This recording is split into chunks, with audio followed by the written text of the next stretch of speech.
book that is essentially that answer. So it's going to come out in fall of 2014, and it's being published by Greystone, and the working title is Who We Are.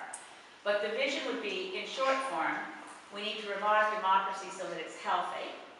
I refer in my opening page of the book to democracy in Canada being like the Monty Python Dead Parrot sketch. See,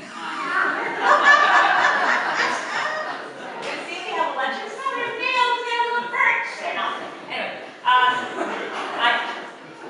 to get to healthy democracy is a very short prescription. We've got to get rid of first past the post, have proportional representation in our elections. The good news there is it doesn't require opening a constitution. We just need to change the way we vote at the House of Commons.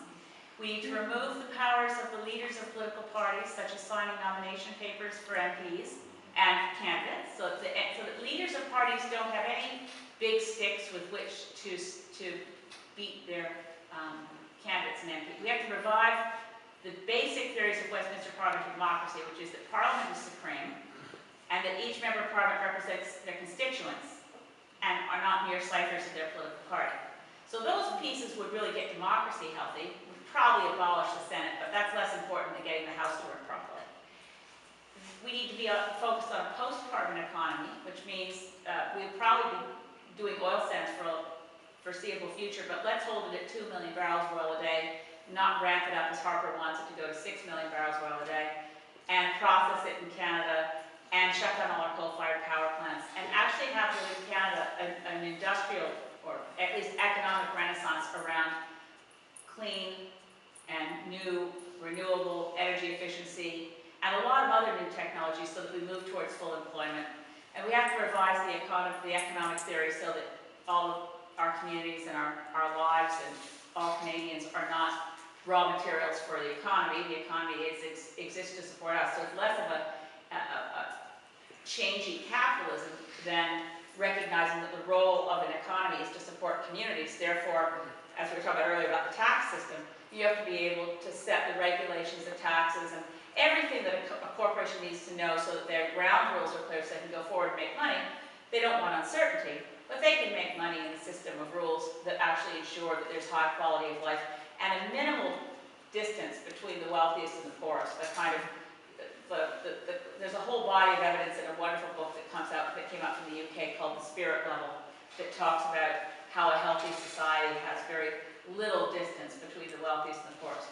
And obviously, a vision for the future of Canada, we have to preserve and protect and enhance our universal health care system, our educational system. But I think in the short term, we're going to have, dealing with the climate crisis, we're not operating with, we can't backcast and say, what would it have been like in 1970 to imagine what things are going to be like in 2015. In that 45-year stretch, we have the great benefit of a stable climate. Looking forward 20 years, 30 years, 45 years, no matter what we do to reduce greenhouse gases in the near term, we're going to be dealing with significant disruptive events that happen with increasing frequency. So that's why it's really, really important to put a priority around social cohesion, resilience within communities, healthy economies that actually can handle nasty shocks better than ones that are dependent on only one product and are largely dependent on the speculative, dangerous, high-risk behavior of financiers, but actually depend more on local economy and a strong workforce that knows what it's doing and makes money locally and keeps it there. So that's it. I'm going to actually have to distill this before going into the 2015 election, but that's more distilled than the whole book. So, but you're right, we need a positive vision to move to. We can't just be against